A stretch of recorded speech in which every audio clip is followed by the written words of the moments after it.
The Nigerian political trajectory has taken a center stage, and of course it has been on the front burner of national discourse as a people and as a nation. But are there real politicians and Democrats that could rise up to responsibility and say, yes, I was voted into power to bring forth dividends of democracy? And what are politicians doing, as well as is the system favorable for young lads, talking about young politicians, to come on board? And can Nigeria ever discard a political system without the involvement of money? Hello dear, thank you so very much for joining us on Political Affairs on Comr TV.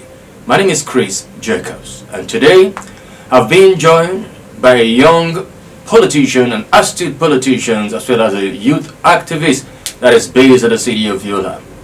Anas Bala joins me now to further this conversation. Anas, good day, and nice to have you on Good to have you, Political Mr. Chris. Yes. Good to have you on board. Yes, indeed. Now, let me just set the premise for this conversation. How would you describe political trajectory all this while to where we are currently under the leadership of Ahmed Bola Tinubu? Well, Chris, this is one of the difficult questions, like I always say, to access, juxtapose, and come out with a changeable, analysis. But I will say that, it's been a very tough one. And the journey had always been, with issues surrounding development, issues surrounding people, oriented policies, issues surrounding the economy itself. So, we've not getting it so, better as we want it.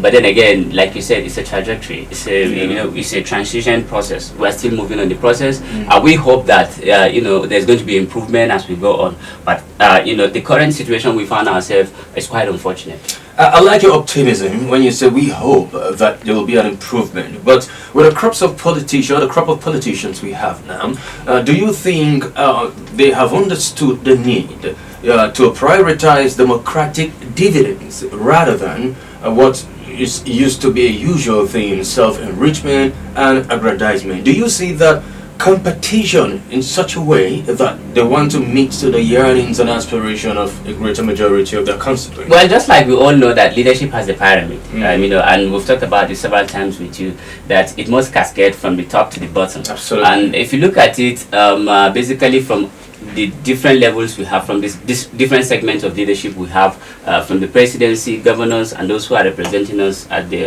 National Assembly, a large number of them are doing well. To ensure that at least they've provided, immediate succors to our challenges. And probably, some of them are focusing on the long-run economic, dividend for the people. Now, what we're seeing with respect to our own state, there is a priority in terms of developing the infrastructure of the state, so that, in the long run, we're going to attract more investment, and there's going to be a significant economic boost. So we will say that, literally, to some extent, our politicians, will give them that benefit of doubt. They are doing a lot to ensure that we arrived, or we reached to the destination line that we've been yearning for. But at some point, there are lots of shortfalls and gaps, that we always clamor for, that we always see, that the politicians need to step on, so that we'll move up to speed on that. You talked about the economy. Is the economy a factor upon which politicians should predicate their democratic dividends upon? Because what we have seen over the years is like a deliberate act to intentionally subject greater majority of Nigerians into abject poverty, so that when they come to campaign, those who are below the ladder see the politicians as a demigod, and of course they pull the strings together. Is the economy a factor in this regard? The economy should be the factor, and the economy should be the predicate over why politicians contested for any elections. The economy should be the center point. It must be the focal point of why we have politicians contesting an election. But then again, it's different to have a view on the economy, and it's different, to have a total understanding of that. Because most of the times we found out that our politicians are prioritizing issues that are less of priority or are less of significance to the people. So that brings upon a question of capability, a question of intellectual know-how, and the political sagacity to deal with situations. I think politicians going way forward must be able to come out with tangible economic policies, must be able to look at, even if you don't have a significant number of economic knowledge, you must be able to engage those who have a grim understanding, a profound understanding of the economy in your own team, so that going way forward, there's going to be you're going to usher policies that will create a lot more development to the people, instead of prioritizing on things that are less significant to the development of the economy. Some time ago, particularly during the regime of former President Muhammadu Buhari, there is a call for young politicians to participate in the electioneering period, as in to contest for elective positions. That, as a matter of fact, seemed to have been gagged by financial deficiency, on the side of most of the politicians. But let's take a look at it this way, like a two-edged sword. First of all, do you think, apart from financial capability now, do you think age is a factor in this regard for one to appreciate the fact that he should be elected and do good to the people of Nigeria, regardless of those political parties? This is a wonderful question. I mean, I and you have had several conversations on this. I mean, I have said it a number of times that it appears more like a kind of blackmail to the younger people who are from the younger bracket of age in terms of contesting election. I mean, age should have mattered, but that should not be a matter to all. That should not just be the total yardstick of why we should have leaders on board. But we're looking at the maturity of the politicians. You can recall that some time ago, former head of state General Ibrahim Badamasi Babangida was interviewed in one of the national TVs, and he said young Nigerians are not ready for leadership. The reason he gave was that they are not emotionally and mentally matured enough. And we saw some of the little shenanigans, of these young politicians exhibiting on the floor of the National Assembly. I will not mention names, but that again seemed to have questioned the preparedness and credibility of teeming youth who want to engage. Well, I think with total and profound respect to the elder statesman, we spoke a lot of number of time with you on this. Many of them during their own generational time came up on board as leaders at a younger age, so I don't see any reasons why we should just use one or few instances to blackmail the total youth. Yes, of course, there are those who I think they are found so unwanting in terms of morality and character when given opportunity to strive in leadership, but that shouldn't just be a total yardstick that we will say that a quite number of youth who are aspiring for these leadership positions are going to exhibit similar moral character or whatever. No, I think there are a good number of youth, in spite that we have these circumstances, who have navigated themselves excellently well at different levels, at different capacity. We have them, and they are doing well. So I think, like I said, the issue of age should yes, that should matter, but that shouldn't be the matter at all. That shouldn't be the total yardstick where we'll say that, look, all youth at all categories shouldn't be given opportunity because some few among them have demonstrated some unwanting character and morality. I think that drew my attention significantly to what is happening in the state recently. There's a clamor, there's a win, and I have been one of the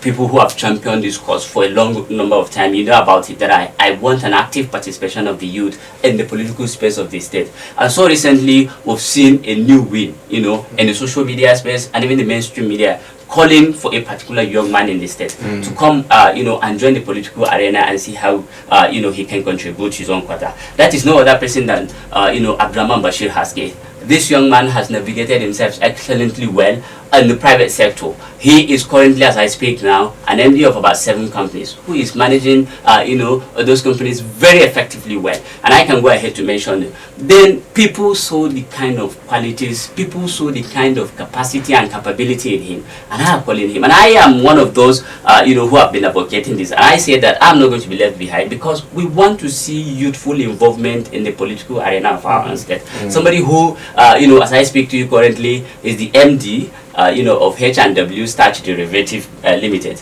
As I speak to you, he's the MD of AA&R Investment Group. He's still the MD, of Monomy Support Services Limited. Does that qualify? He's still the him? MD, and the CEO. Does that qualify of Ford him? Building. Exactly. He's still the MD of Mars Aviation. He's still the MD of Mars E&P Oil and Gas Conglomerate, which is a subsidiary of the same Mars Aviation. So being at the top notch of this private sector, leading the private sector so effectively to an extent that people have seen the capacity and capabilities in him, and now calling for him, they've sent out a loud voice that he should be ready and come and join the political arena of the state. I think these are some of the welcome development we have. Yes, we've made a significant move in the recent past to ensure that we support our elderly ones. You know about that. I've been on this game for a while. I've supported Nyako in the second tenure. I've supported Fintri, in 2014. I've supported Bindu. I've supported Nuribadu. I've supported Binani. All of these people, we've tried them. But this time around, what we are focusing is that we're sending a loud voice as the youth of the state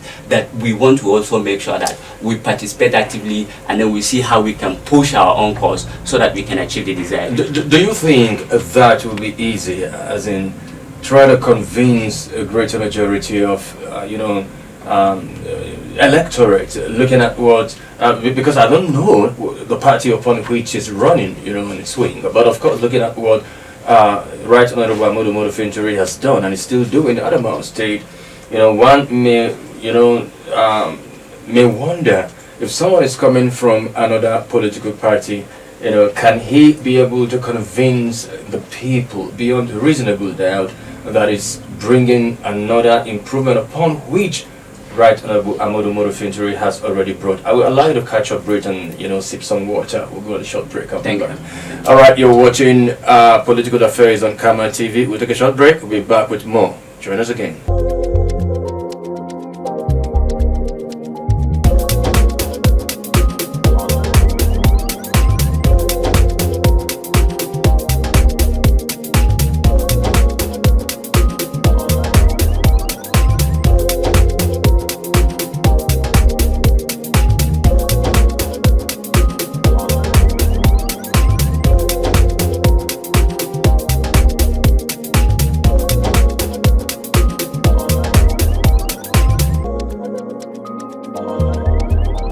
Alright, you're welcome back, and of course you're watching Political Affairs on Comr TV. I've been speaking with Bala. He's a youth activist as well as a politician, and he has been furthering the conversation as regard to national issues. Now, before the break, I asked you whether or not it's going to be pretty easy for this young politician, whatever young politician he is, to be able to disabuse the minds of Adamawa indigents as regard to what Right Honorable Amodu Fintiri has done, and they may likely do better. Well, let me first of all establish a clear record here.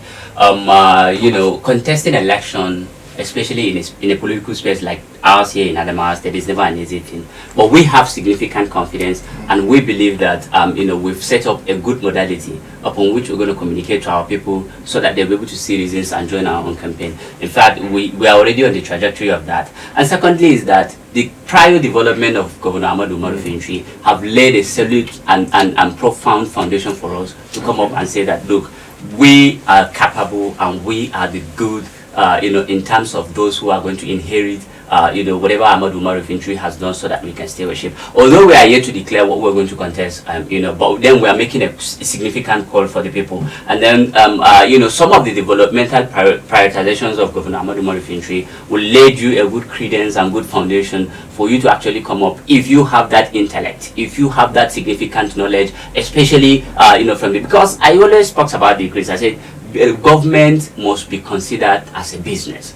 You must be able to make sure that for every spending you make in the government must redeem a significant value in terms of what you spend. So we think this developmental that Governor Amodu Fintiri has already said will give a significant leverage ground for us, if by opportunity God give us the opportunity to inherit, the state at large, to be able to model out some of these policies that will actually leverage the economy from where it is to another, developmental ladder. Like I said, it is not yet clear what we're looking for, but then we as youth were making a significant call for this young man to come and join the political trail. You cannot generalize the Adamawa youth completely. I mean, you and a few of others. Well, I mean, it is very difficult for me to give you a total data of those who are actually doing this, because you know, the call is almost around every nook and cranny area of the state. It cut across the 226 wards, where youth are now putting up you know, their own voice. And I believe in the subsequent days you're going to see a massive program, a massive loud voice by the youth for this young man to come and be in the political terrain. We want to actually you know, support one of us this time around. We want to actually try another thing. I mean, everywhere in the globe, we've seen what France has done. You know, Emmanuel Macron was a young man, and then he has led a significant development in France. And if you check around us, even here in the country, we've had significant young people who were given opportunity and they've done well. And then it couples that this one has the intellectual you know, capability and has the political sagacity, and then he is surrounded by political you know, expert individuals who will make sure that they guide things proper the way they should be. So this will actually be one of the changing, this will actually be one of the new era of the state in the coming election 2027. Your affirmation earlier that he is a captain of industry, you know, he manages several companies, but that is business, that is company entirely. It's an entire different ball game. This is politics, and there are some who are rookies in politics coming in for the very first time. I'm very sure that there are a lot of persons who are not, they are not conversant with him. You know, maybe they might have heard, but you know, population, as in popularity rather, it's an important factor in this regard, and it's critical to note. Well, exactly, and I think you know, but just like I said, everything that you know about this movement is in the pipeline.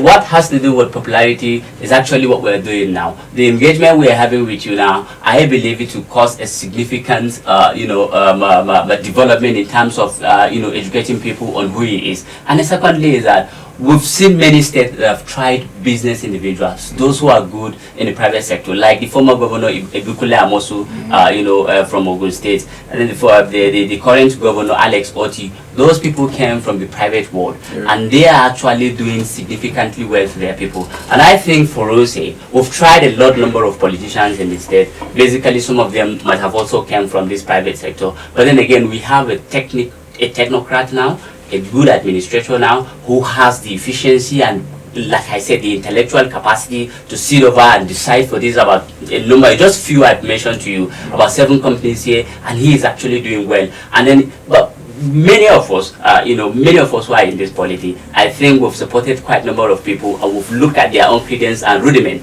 in terms of, you know, like I said, the qualities we want. And this time around, we've seen and become more comfortable with the qualities in him. We've become more, you know, fascinated because of the kind of knowledge he demonstrated in the recent conversations we had. And that is why I said we're now coming, all of us that have, you know, that are in the movement, to say that, look, this is actually going to be our stand. We're making a call. Although, like I said, it is yet for him to determine what he wants. But then we're going to make a very laudable call that we want this young man to be in the political space of the state. Because we believe that if we send him, you know, in the front line, there's going to be a significant achievement. We're going to shift the state from where we are now to the next progressive ladder. Anas, do you envy anybody that is coming on board, you know, to take over from Governor Fintiri, looking at the advancements, you know, in terms of infrastructure development and exposition of the fact that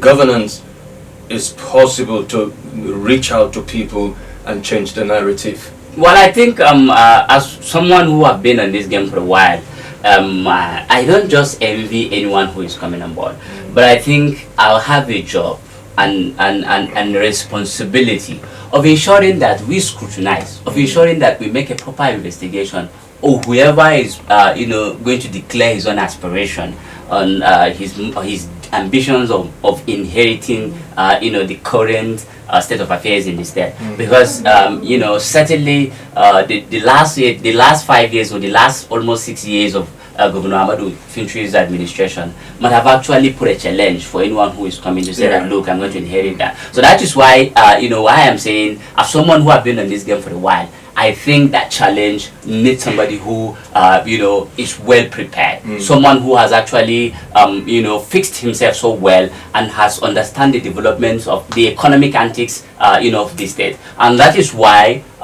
for someone like me who have this responsibility, and for someone like me who have been in this game for a while, I said, look, we better look for somebody like Abdurrahman Bashir Haski, who I think, if you give him the opportunity, we're going to leverage the economic development. Because my own concern always is about economic prosperity of the state. And that is why you know me as a very strong critic of the Governor Ahmadu Umaru Fintiri's administration for a while. But, in as much as you want to criticize, you must also remember that he has done tremendously well. Oh, sure. He has done remarkably in terms of the infrastructure, in terms of putting not just infrastructure in the state, but I mean, other angles of developmental antics within the state. And that is why we said the people of Adamawa State must not wake up to reality. We must all be stakeholders in this game. We must make sure that, look, we sit down and scrutinize. We sit down and talk to ourselves and look at who has the right qualities, someone who possesses the needed knowledge, someone who has traveled around globe, someone who has seen development in other places, someone who can actually sit and initiate developmental agendas for the state and policies that will move us from where we are to the next economic level. Somebody watching you now might say, but he is young and new. Why didn't he try maybe state house of assembly or local council elections? Because it's a ladder, to ascend to that place of prominence in terms of politics. But he just, decided to go straight to... Like I said, like I have told you, we've not decided what we want to contest. But then again, politics is all about vision. There are people who probably may come up, tomorrow to say that they're going to contest for the presidency. I think even those who are contesting for councillorship, local government chairman, state house of assembly, it's all about vision. Every single politician must have a vision of where you want to be. Absolutely. And how you want to do it. And that is why I have a problem with the crops of politicians. Because, you see, our political atmosphere is lucrative. So much so that politicians can do whatever they can to see that they are elected to the office. Do you think the system, need to be reviewed again to, make it less lucrative? I'm talking about a holistic point of view now. You see a senator will do all he can to retain his seat. You will see a state house of assembly member and so on. That cut across all positions in the country.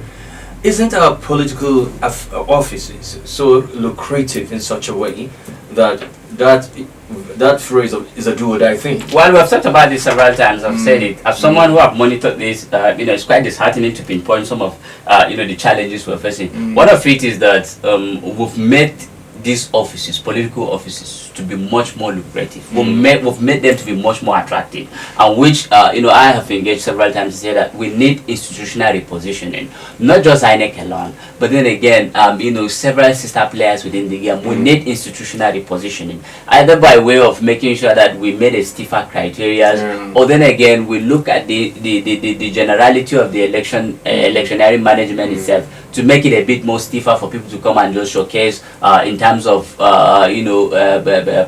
doling out a significant number of resources just to gain access to public treasury or to be in a political offices. We've made these offices to be attractive, and the better we start looking at institutional repositioning of these offices, the good for us, because that will actually bring about the crops of leaders that we wanted. Not just anybody that want political office either for the sake of authority or for the sake of gaining access to public funds and all.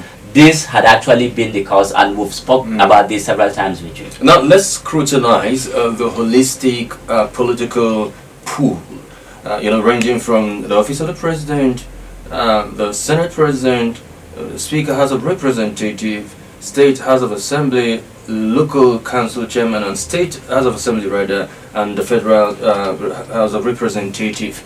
Now, what do you make? First of all, let's not forget the fact that we have three tiers of government: the federal, state, and the local government.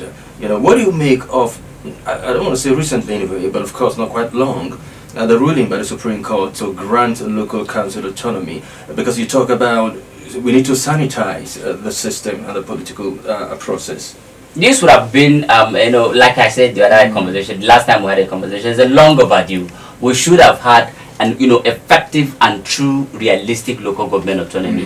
That would have been one of the genes that will create more development for our people at the grassroots, because eventually we inherited this democracy from the American system of government, and then we've come to practice it here. We have a serious deficiency. We have a serious deflated foundation where we neglected the local government. At some point, the local government was not even existing. The local government were not even better created.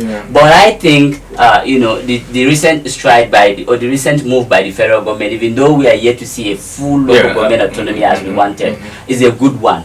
The more we begin to separate the local government let me just, I won't be blunt, I would have said that from the tyrant control of the governors, but let's say from the absolute control of the governors. You said it already. From the absolute control of the governors, the more we have, a better development we'll be yearning for, because leaders at the local level are actually closer to people than those who are elected, either at the State House of Assembly or the governors or the National Assembly. So we must be able to make sure that we separate them, we give them more power, so that the people can now take their cries to them. And because of their closeness, they will be very determined and proactive in making sure that they respond to the calls of the people. So this will actually give us more stewardship. This will actually give us more soft landing in terms of reaching to the grassroots. Because just of recent, when we have within the northern shores of the state, we had issues of electricity. You've seen how people have battled with the issues of common water. And a local government chairman cannot even have generators that will power boreholes to give people water. This should have ordinarily been the responsibility of local government chairman if we have effective local government leadership. But I knew that even here in the metropolitan, where we're getting a truck of water at the cost of 2,500 naira, and yet we have councillors, we have local government chairman. A simple generator could have powered many boreholes within the community to give people an easy access to water and all that. So local government autonomy is a long overdue. It's not even negotiable. It's what we should have. Indeed. But also look at the preparedness and the readiness of those that have been elected already into other local council offices. What different do you think they can make that would be unusual outside the usual stuff? But we'll take a short break and we'll return. You still more talk to me about whether or not they need to come with a blueprint, or some of them had before, but of course we'll talk some more as regard to that. Right. You're watching Political Affairs on Comr TV. We'll take a short break. We'll be back in a moment. Join us again.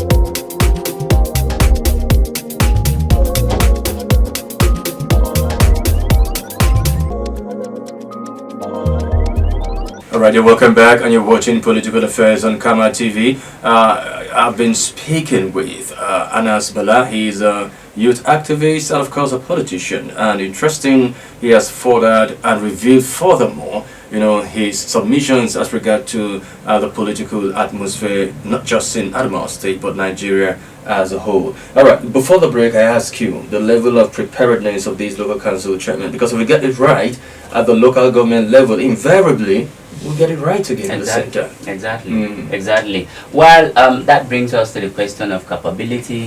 That brings us to the questions of criteria in choosing those who are going to man the affairs of our local government institutions. That brings us to the questions of educational qualification, because we cannot separate leadership with all these criteria.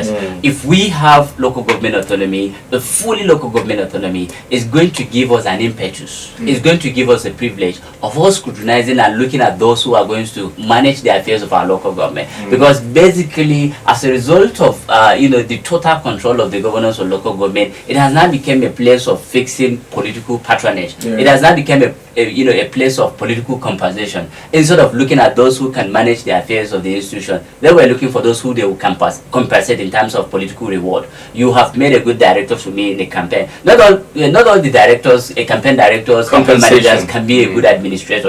But then again, local government positions, local government offices were meant to be places where they compensate reward for political patronage. But where we have a total local government autonomy, that will actually give us an impetus for us to actually scrutinize, because the issue of accountability will be in the front burner. Those who manage our resources must be accountable to it. If the governors knows that you don't have the intellectual capacity to manage a local government resources and account for them, certainly he's not going to make any move in terms of supporting you to be there. So I want to make a very good point. Please. When we have people who knew the job, when we have those who have apathy, in terms of contesting for local government election and becoming the chairman to manage the affairs of the local government, certainly we're going to get it right. And certainly these people will come with a blueprint, what we call manifesto, on the kind of things they want to do with local government resources. Yeah, but some might say until there is a scrapping of state electoral body, which is instituted by the sitting government. It happens all over the state, the country, that is the state of the federation. And you've seen recently, local council elections is swept by the political party that a governor belongs to. It happened in Imo recently. It happened in, was it Enugu, and even Adamawa State recently, to the extent that some persons have to boycott the election. Do you think until there is a scrapping, because it is still in the pipeline on the floor of the National Assembly to create a body that could conduct elections for local government as well as councillorship, devoid of the state-instituted electoral body? Well, look, local government elections in Nigeria is the last nightmare you can think of. Local government elections in Nigeria is the absolute abuse anyone can think in terms of electionary management. Local government election in Nigeria had been a point of abuse and serious embarrassment to the democracy, where you have local government election, several political parties contesting, but then every day the news you get is that the leadership or the political party of the ruling party will sweep all of them, councillors, and in some point we've seen recent viral videos with respect to local government elections that were conducted in Kano, local government elections that were conducted in so many places, Kaduna and all that. Elections did not even, not that elections did not took place, there was nothing like elections. So we must all together put our hands on deck to say that, look, we want an independent electoral body that will conduct local government election. It could either be, an additional powers to INEC to submerge. Well, Yakubu, the INEC chairman, some time ago called on the National Assembly to pass a bill that INEC itself, should conduct the local council election. But of course, the members of the floor of the House say no, and that they are calling for a different body entirely who will be who would pretend over local council and then including... I think the views of the members of the National Assembly is that probably they might be looking at that the INEC are too pressed with a lot of responsibility. INEC have run-up elections, which issues are still contended in the court. INEC was still prepared for a general election, which is a tedious job for INEC. We know how difficult it is. So maybe the views of the members of the National Assembly is that INEC are too pressed with a lot of responsibility, and they are looking at a fresh body. Or maybe the fear of the normal irregularities that is characterized in our election. Well, I don't even think that even the local government, the new body that will be created to manage the local government election, will not have issues, because this is the country that we know politicians will do everything. Mostly the problems we have, mostly the manipulations we have, and those who try to interfere, our politicians who understand, who are masters in terms of all these things that we're mentioning. But I think what is more important and what is more a significant takeaway for me in the views of the members of the National Assembly is that INEC are pressed with a lot of responsibility. We know that the task of preparing for a general election, every 4 years it come up, it's a big one, because INEC need to review their own performance and their own lapses in some areas and improve them. But what we need to, what we are dealing with is issue of confidence. We must be able to give Nigerian confidence. As it is now, INEC had lost significant number of confidence in terms of Nigeria accepting the outcome of whatever elections they are conducting. So it is good for them not to be pressed with another body. It is good for us to look at another fresh body that will come up with different modalities, so that we'll begin to test. It is either the local government, in the independent local government electoral body, or INEC who is doing more in terms of conducting elections that will learn from each other. But don't you think by establishing another body to conduct local council elections, will further sap the pause of the federal government. Talking about federal government account, you can recall that the last election was the most expensive election. Over 300 billion was expended or was budgeted for the election. It didn't write any good story at home, because there are irregularities and certain shenanigans that the election is characterized on. Should we be worried? Because if you constitute another body, you need to employ, you need to invest in them, salary level as well as logistics and so on. Well, there are three things I want us to take away here. One is that I'm not even sure that even if these powers are conferred on INEC by law, the powers were given to INEC, that INEC should go ahead and conduct local government election, will not come with significant consequences. I know that significant number of amount will still need to be deployed to INEC, number one. Number two is that I'm looking at issues of confidence here. INEC will still probably be deploying the same beavers that are used in the general elections and runner elections. That will create another problem. INEC will still use the same logic that they've used in conducting general elections, in conducting local government elections. That will significantly give us. And then what I want us to look at internally is that, look, it is good for us to have another body that will give a massive number of unemployed youth that we have in this country job, number one. Number two is that it is good for us to have a separate body that will just be pressed with the responsibility of conducting only local government election, where they will make their own research, they will make significant effort in terms of finding out what is more effective for the local government, and INEC will be dealing with issues of general elections and upcoming elections that we're still having issues with. And as Bala, there is no better way to end this conversation than now. Thank you so very much for being part of the show today. Even though I expect you to ask for my last call to the people, but well, we're going to do it on part 2, this very conversation. Thank you. All right, that's our conversation for today. Join us again next week, same time, same station, as we come with another interesting conversation on political affairs. Until then, my name is Chris Jacobs. God bless Nigeria.